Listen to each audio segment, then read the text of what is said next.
One more. One more. Beautiful. Good. Let's take our time. Let's just set it up even calmer. As he comes. There you go. Good. Beautiful. One more. There you go. Beautiful. That region. Anytime you move, that should be that. That should be that. Yeah. And then the controls down the middle. All right. Yeah. That's what control, smooth, relax. Anthony Joshua is grinding through this camp with Jake Paul like a man stepping into destiny.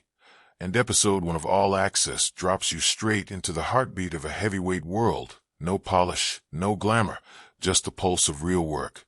Netflix pulls you into the build-up to the Jake Paul fight, and you instantly sense how deeply AJ commits to every second. When AJ steps into the gym, 2 things hit you at once. 1, he is enormous. 2, that power flows. He is not built for show. His muscles feel like crafted tools shaped for impact. Explosive, responsive, sitting beneath skin stretched over a fighter who still moves like lightning. The episode lingers on quiet frames where he tests his shoulders, rolls his hips, and flicks a soft shadow punch. That soft punch is anything but soft. It's rehearsal, rhythm hunting. There's a reason his strength and conditioning stand out.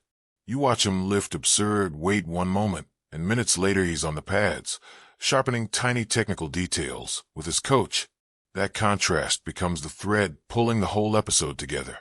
AJ, from his Instagram on Saturday night, right? And he was like in with, was it Skins, I think? Skins. Yeah. With two girls, right? Going, great to be out at the gym, enjoy, you know. So my mate sent me a message going, are you happy about this? Right? Going, yeah, I know, yeah. He goes, and I was quite surprised. I was like, oh, he didn't stop saying how tired he was the other day. Do you know what I mean? So I sent him a message going, not too late, please. Yeah. And he comes straight back with a picture of me on the couch going, this is me now, don't worry. The good thing is though, if people are like from his camp, they'll be naive enough to go, oh, he's out and about. Yeah, you know what I mean? Like, he didn't take it this seriously.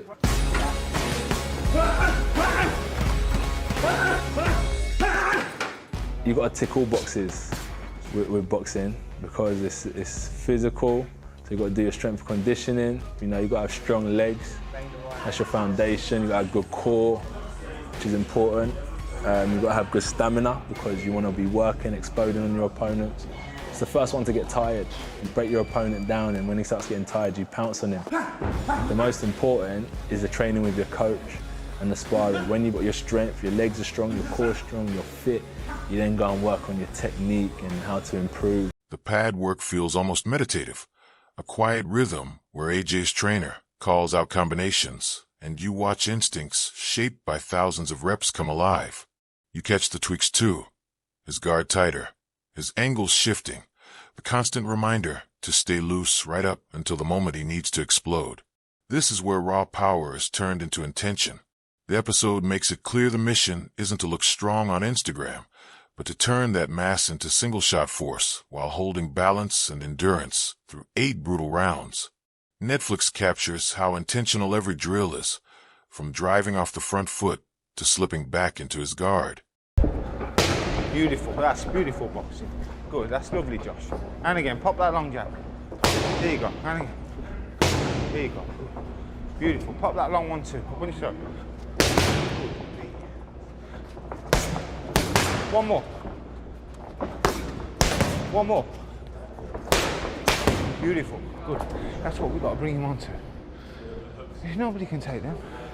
Who can take them? Nobody. Yeah. Downstairs. Beautiful. Good. Set him up again with that feint. Breathing, feinting. That's it. Nice and calm. Beautiful. We go with that 1-2 again. There you go. Beautiful. As long as you do the timing on it, that's all that matters. Because early on, if you look for power, you waste energy.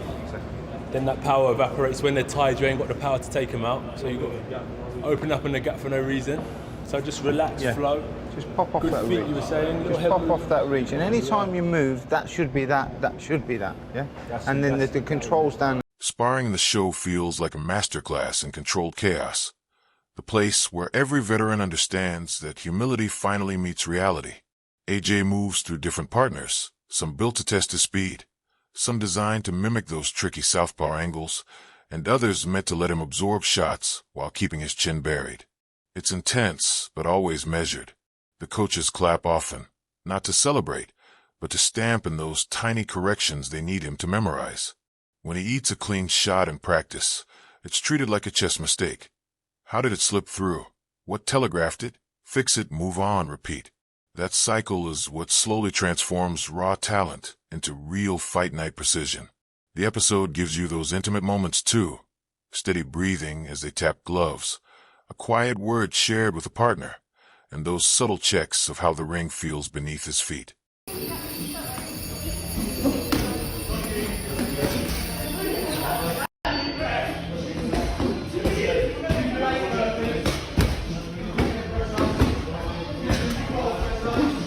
Heavy bag sessions become the moments where the narrative lets you truly hear AJ's engine, each punch heavy but never reckless.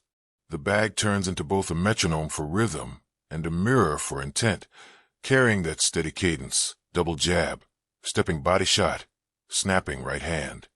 He hits it the same way he plans to hit a real opponent, with full weight, hip torque, and a sharp plan to carve angles. You see him shift gears too. Sometimes it's a 3-minute all-out blast to flood the muscles and force his body to keep responding. Other times it's tiny adjustments, testing foot placement or wrist alignment. Heavy bag work becomes relentless training for accuracy under exhaustion, and the episode captures every drop of sweat and that gritty, unbroken focus. Smashing the heavy bag in camp. Will he become 3-time world champion?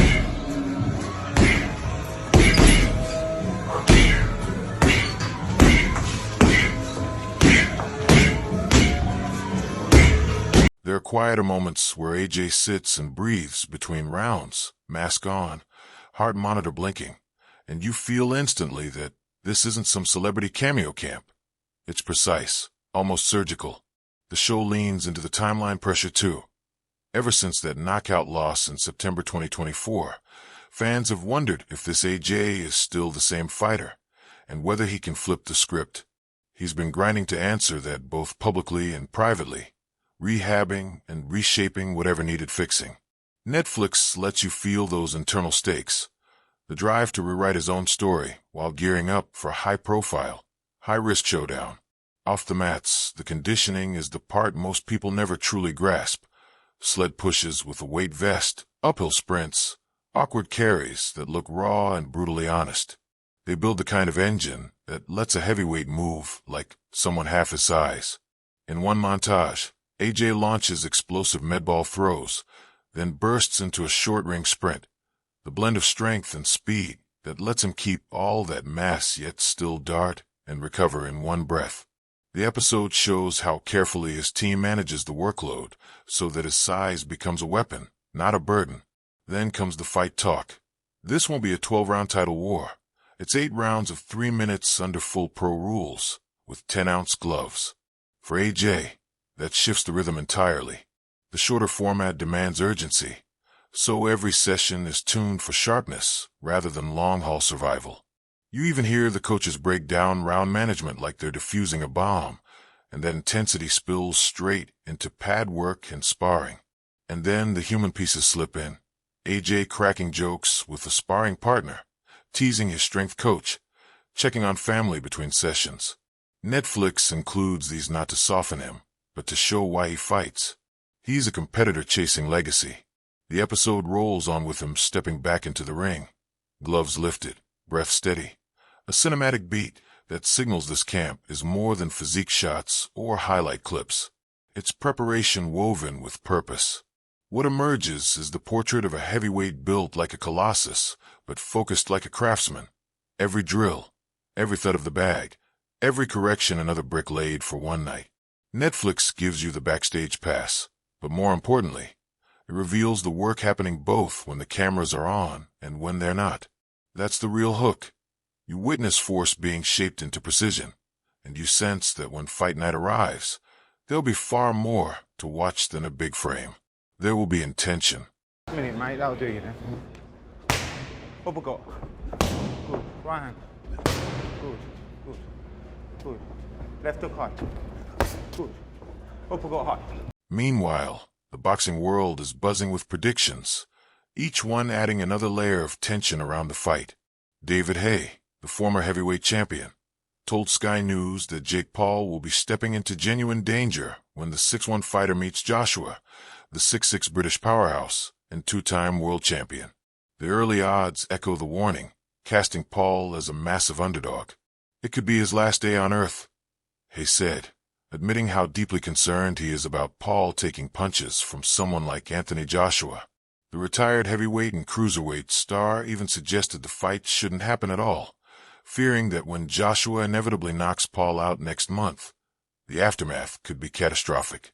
He's a clean, destructive athlete, Haye said on Sky Sports. If Jake ends up on the ropes while Joshua unloads, it could be the end. Truthfully, it shouldn't even go ahead. But Louis Durkin, president of the Association of Ringside Physicians, took a different stance. Speaking to USA Today Sports, he said he has no safety concerns about the 8-round bout. Yes, Jake will be a big underdog, but Durkin believes Paul has real skills and that AJ is slightly past his prime. He even predicted a strong chance the fight could go the distance. To him, the panic comes from people not wanting to believe a YouTuber has climbed this fast. On paper, Paul and Joshua don't match size, resume, experience, but Durkin insists that when you look fighter to fighter, the danger isn't beyond the sport's norm. Whether Paul deserves the shot is one debate, Durkin said, but that shouldn't be confused with actual safety.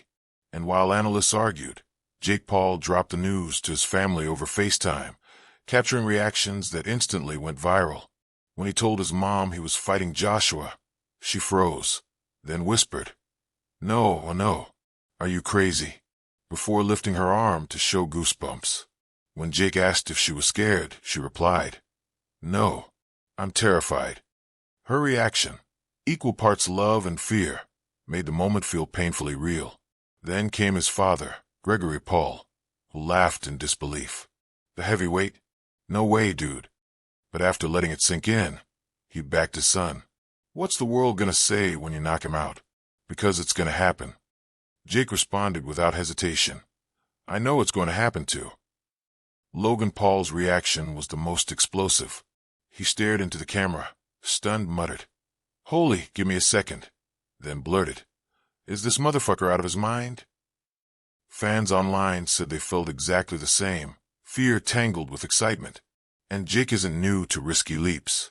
He beat Julio Cesar Chavez Jr. last June, and then outpointed Mike Tyson in November, even with Tyson pushing 60. But this fight is different. Joshua isn't a celebrity exhibition. He's the man who knocked out Klitschko and Povetkin, towering, precise, and devastating. The most surprising commentary came from Saudi boxing chief Turki Alashik, who openly said he wants Joshua to destroy Jake Paul. In an interview with the Boxing Voice, he even joked that a Joshua knockout would solve the headache of dealing with Paul. But he also warned that if Paul somehow wins, it would signal that Joshua is finished, and that Jake would deserve an official ranking. Alashik insisted he's confident Joshua can erase Paul, and even said he wants the fight to feel 99-1, a clear nod toward domination. He wasn't sure if Edgar Berlanga could knock Paul out, but Joshua? No question. Many analysts believe Joshua could end things in the first round simply through size and raw power. But rising heavyweight Lawrence Oakley thinks the bout may stretch longer. He said Joshua likely won't rush for a 30-second finish, though he admitted that if Paul lands something meaningful, the whole fight could flip and become shockingly competitive. Still, by choosing to face a former unified heavyweight champion, Jake Paul has finally earned a rare kind of respect from fans, fighters, even critics, because Joshua represents the kind of test that leaves no room for shortcuts. In a YouTube video, Logan Paul couldn't resist teasing his brother. "When you called out Anthony Joshua, were you on cocaine?" he asked. "Why did you do that?" Jake's answer was simple. "So I can be heavyweight champion of the world." His chin is gone. Logan shot back, but he's still Anthony Joshua. Jake didn't flinch. He's stiff, no rhythm, no skill, just power. And with that, the stage is set. Fear, confidence, doubt, and belief all colliding as the countdown to fight night continues. crazy. Is that a real conversation? Jake's a fucking lunatic, and it's probably real. I saw Joshua knock out Francis Ngannou, and the guy was like out cold for 5 minutes. And this is a guy who had never been knocked down, let alone knocked out. If he steps in the ring with him, and actually a bell rings and there are punches thrown, every bit of Jake Paul is not a real boxer. By beating older, smaller, and less experienced opponents, Jake Paul has built a 12-1 record. But now, at 28, he's stepping into a completely different world with Anthony Joshua. The December 19th showdown comes with real professional stakes. A press release confirmed that this will be an official heavyweight fight recorded on both men's resumes. Nakisa Baydarian, co-founder of Most Valuable Promotions, revealed that Joshua will have a weight cap of 245 pounds, while Paul will go 8 3-minute rounds, something he's already proven he can handle after going 10 rounds with Julio Cesar Chavez Jr. and surviving a full 24 minutes with Mike Tyson. Both men will wear 10-ounce gloves, the same size Joshua used when knocking out top-tier fighters like Francis Ngannou and Vladimir Klitschko. The message is clear. This isn't entertainment, it's a real fight, and both men will be throwing with knockout intentions at the Cassia Center. Since being knocked out by Daniel Dubois in September 2024, Joshua hasn't fought. At 36, he's promising a violent rebirth. Jake or anyone can get this work. No mercy, he said. I took some time out, and I'm coming back with a mega show. I'm here for big numbers, big fights, and breaking records, cool, calm, and collected. He even warned that more fighters will soon follow his lead. I'm about to break the internet over Jake Paul's face. Dana White, president of UFC and Zuffa Boxing, didn't mince words when asked about Paul versus Joshua. Oh, Jesus, that's a bad idea, he said. But people will watch. I'll watch. Everyone knows exactly what they're tuning in for, and I think they'll finally get it. Crossover chaos isn't new for Joshua anyway. Just last year, he demolished former UFC heavyweight champion Francis Ngannou in 2 brutal rounds. Now, after the setback against Dubois, he hopes Paul will be the perfect tune-up before a February fight in Saudi Arabia, and possibly a massive showdown with Tyson Fury in September. Meanwhile, a chorus of critics is waiting for the moment the polarizing 28-year-old YouTuber finally gets flattened by a true heavyweight puncher. But interestingly, Joshua has never been among the doubters. While many mock Paul's rise from YouTubers to aging MMA veterans to knocking out Tyron Woodley and beating Ben Askren, AJ saw value in what Paul brought to boxing. Years before accepting the fight, Joshua told ITV, "He's great for boxing. 0 amateur experience, and he's throwing himself in the deep end. He'll learn more than a lot of fighters. Good luck to him." Joshua recognized that Paul brought pressure, attention, and new eyes to the sport. And now Jake Paul is done responding to criticism with words. He's answering it by stepping straight into the ring with the former 2-time heavyweight champion. Said, fight a real boxer. They said, fight someone your size. They said, fight a world champion. We looked at a long list of supposed... Originally set to face Gervonta Tank Davis, a much smaller fighter, Jake Paul suddenly found himself sprinting in the opposite direction, straight toward a giant like Anthony Joshua. At his peak, Joshua wasn't just another name. He was one of the most feared heavyweights on the planet, stacking marquee wins and flattening elite opponents. Paul knows exactly what he's walking into. Joshua isn't another aging UFC veteran or a mid-level boxer looking for a paycheck. He's a full-fledged heavyweight with one-punch eraser power. 2-time heavyweight champion of the world, Olympic gold medalist. Paul said, "While he was winning Olympic gold, I was filming Vines in high school." He even admitted, "I'm not going to lie, I'm a little scared." And with Joshua signed to his longtime rival Eddie Hearn, Paul couldn't resist adding, "All of you said I'd never take this fight. Even my own family couldn't believe it." The matchup came together fast after Paul's scheduled bout with Davis collapsed. Paul addressed the situation bluntly. "He has a past. We accepted that. But when you bring domestic violence into the present, you're out. Period." He fumbled the biggest bag of his career and blew his shot with the biggest streaming platform in the world. Even with the danger towering in front of him, Paul insists he's ready to shock the world. "Make no mistake, this is the biggest fight of my career. I'm walking into the lion's den. No one has ever done what I'm about to do. I will knock out, defeat, and embarrass Anthony Joshua on December 19th, live on Netflix. Love him or hate him, Paul has forced his way into boxing spotlight, evolving from an internet troublemaker into a genuine professional. Critics still slam his resume. Retired MMA fighters, older opponents, and only one true loss, a decision to Tommy Fury in 2023. But stepping into the ring with Joshua instantly changes the narrative. And clips of Paul sparring with WBA-ranked heavyweights have raised eyebrows. In one session before his Tyson fight, Paul cracked DeAndre Savage with a clean overhand right that sent the undefeated fighter to a knee. He caught me good, Savage admitted. Now, the problem child is marching back into heavyweight territory to face two-time world champion under the brightest lights of his career. That's all for today's video. Stay tuned, and we'll catch you in the next one.